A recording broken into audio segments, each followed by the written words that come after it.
Hello, my name is Andrew Newquist, and this is my video response to the video by Robert Chapman of LVIM. Thank you so much for doing this video, as it's not something that we do in our normal classes, so this is something to shake it up a little bit. So the topic was behavior and access of healthcare. There's a lot that we can talk about there, so I'm just going to choose a few of the points that you talked about. Here in America, we're in a little bit of a catch-22. According to the Commonwealth Fund, they compared Australia, Canada, France, Germany, Netherlands, New Zealand, Norway, Sweden, Switzerland, the UK, all to the USA.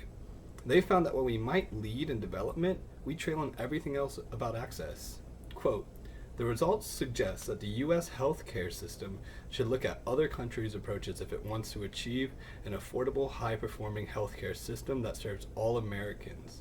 Unquote. They believe that if we look at these other countries and kind of take some ideas for them, we should be able to improve our access and our quality. Access is a very important issue here.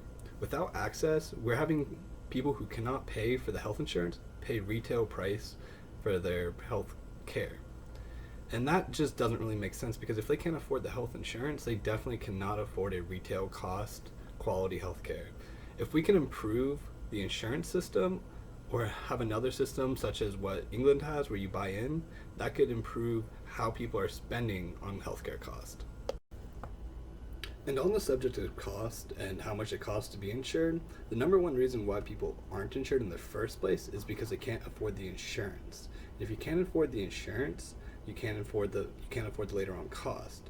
According to JB Learning's book, Essentials of Policy, Healthcare and Law, quote, available coverage is simply too expensive. In 2013, 27% of the uninsured were people who earn an income below the federal poverty level, unquote. So why is America getting such a small return on investment? I believe that it's because our healthcare system isn't static. Every 4 or 8 years when we have a political party change, each party is trying to constantly change our healthcare system between a free market or some sort of universal quasi-free market system. And also, all of this needs to work around the way the insurance companies work. If we could have a static system for like 10 plus years, I believe that it would decrease cost, no matter which system. It would decrease cost and improve quality over time. And like it mentioned in the Commonwealth Fund, a lot of the countries I compared us to all have some sort of universal healthcare system.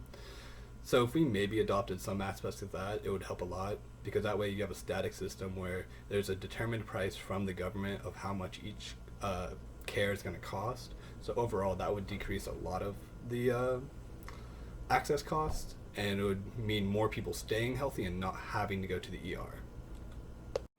And on the subject of behavioral health, health of the nation, you mentioned smoking, which we'll talk about a little bit, and you mentioned texting and driving and how that can cause fatal crashes. I looked up at a study that was from the American Journal of Public Health, and they mentioned that in states where there was an outright ban on texting while driving, there was a 3% decrease on texting related fatalities in cars and vehicle accidents. And I believe that's very important to look at, of applying that to every state if it's not already there, and other sort of measures to enforce no texting, no phone usage in general while in the car. And the second point that I would like to make is your talk about behavior and how that affects healthcare in the nation, and how we as a country in the past put a very big stop to smoking. Smoking declined very heavily after a big national push, yet it doesn't seem to be doing the same for obesity. And when I was looking in on that, it seems to be that smoking is very obviously can be seen as bad because it's a object that you're smoking, you're putting that in your body, where with obesity, it's kind of a full-on lifestyle change that you need to like counteract, where you have to tell people, hey, like, you need to go outside, you need to exercise, don't eat those Taco Bells 8 times a day. And that's a little bit harder to explain to people, or to get them to change every day, just because of how prevalent it is, where it's not like, oh, I need to go to some gas station, buy cigarettes, light them, smoke them, and it's obviously sort of bad, like you can kind of tell. And this is definitely something that we should be doing something about.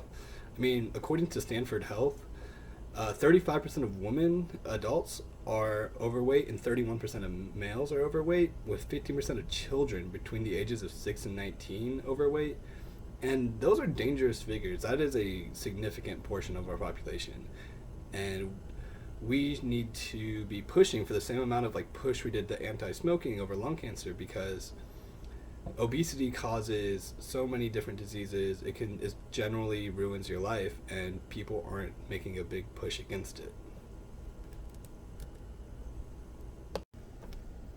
So in summary, I think some of the ways that we can help America fix this issue with what they're spending on healthcare and the access to healthcare and behavioral health is having a static system that allows for the government to actually enforce changes over a period of time and allows hospitals to adapt to them. It takes many years to adapt to a new healthcare system, and if we're constantly switching, they're not going to get much done. Also, with behavioral health, we need to be educating and having like companies, hospitals, outreach programs that say, hey, let's try to improve everyone's society, everyone's health, and it will make the world a better place.